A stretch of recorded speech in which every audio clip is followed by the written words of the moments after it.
Welcome to your Once Human News. Today we have some huge news from the official livestream, including details on the Lunar Oracle return, new weapons, the Deviation Fusion system, a new scenario, and more. Don't worry, if you missed the livestream, I'm going to summarize everything in detail. Tell them about the Pyro Dino toilet. Greg, please chill. We'll get to that later. Aww.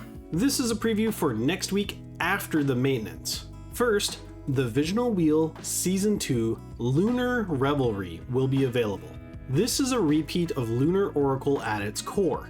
So if you're new, that means at nighttime the sky will turn red, your sanity will drain rapidly, and deviants will become hyper aggressive all over the map.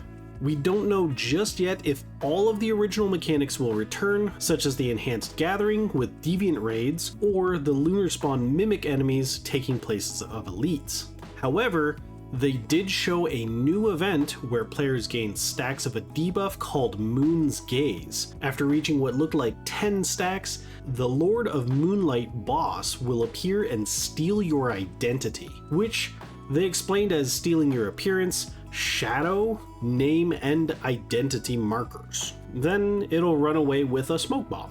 Afterwards, they will have an icon on the map for you to track them down and fight them. Except, to guard them, they will have multiple lunar spawn mimics and will use deviations like the Pyro Dino. Then they can even adrenaline shot themselves to keep fighting and summon more mimics to protect themselves from you. Once they're defeated, you can obtain rewards similar to an event crate, but with the option to use lunar whispers to enhance the drops. Based on what they said in the livestream, it was mentioned that if players are defeated, it will make the Lord of Moonlight stronger, and any lunar whispers that they had will be stolen, which it will then drop when it's defeated. They even said that it's able to transfer into a rare version, the Morphed Lord of Moonlight. This is supposed to be stronger and give better rewards. To take on these new challenges, the devs also introduced two new weapons. The SKS Pathfinder is a new Frost Vortex weapon with a chance to vortex on hit, and a chance to generate deviant particles that will charge your attack to fire an ice spike. Whereas the P90 Holographic Resonance is a bullseye weapon with a chance to trigger bullseye on hit, and after a certain number of hits, it appears to do an AoE explosion, where reloads seem to speed up that process. They mentioned two new armor pieces to dish out more damage, but didn't really elaborate. However, after last week's patch, I temporarily saw these inside the live game. So obviously this is subject to change, but it's very likely to still be bullseye boots and a vortex chest.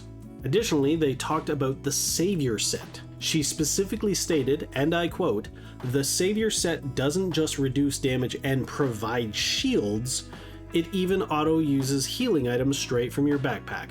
That will be a great survival upgrade." So either the provide shields part was an accident, or Savior set is getting a buff and PvP is about to be wild. The reason this could be true is that they then mentioned the new Lunar Crescent mods are going to increase damage based on your current shield strength. Also, the old Season 0 Lunar mods are going to be returning. Next, in this update, they are bringing 13 new Deviation Variants.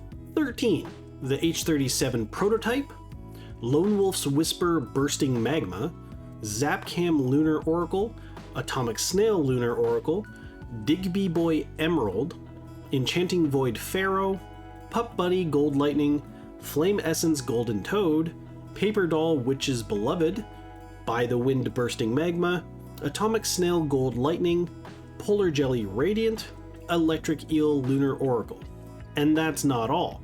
The new Deviation Fusion system will also be arriving. Now, I always thought this would be something where we merged duplicates together to get better stats and passives, but they showed the ability to make new tools to capture deviations in the wild, and then we're going to be able to merge them together. I quote, "You can fuse deviation with other deviation, or even animal, or from nature." He then explains again, quote, "The Deviation Fusion will then fight together with you."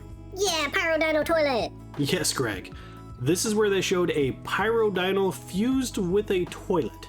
and proceed to show metas using the toilet dino fighting against a killer rabbit with a light on its head.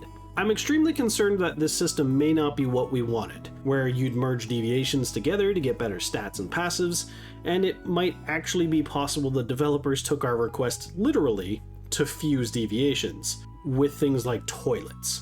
Or maybe it's both, as they did say merging deviation to deviation. It'll still be a hilarious added mechanic either way. Next up, there will be a brand new scenario coming out as early access. It'll be called Deviation Survive, Capture, Preserve. They didn't really give any details though, just these background clips. Afterwards, they explained that they will have a worldwide event called Omen of Affliction. From the information I have, this is apparently going to pit player bases against each other for defeating Lords of Moonlight. It will essentially be a round robin where all player bases will compete 1v1 each phase. So for example, it could be the North American region versus the European region first, and then would rotate against all of them one at a time. This event is going to allow you to get rewards while also sending omen effects to make it more challenging for the opposing region.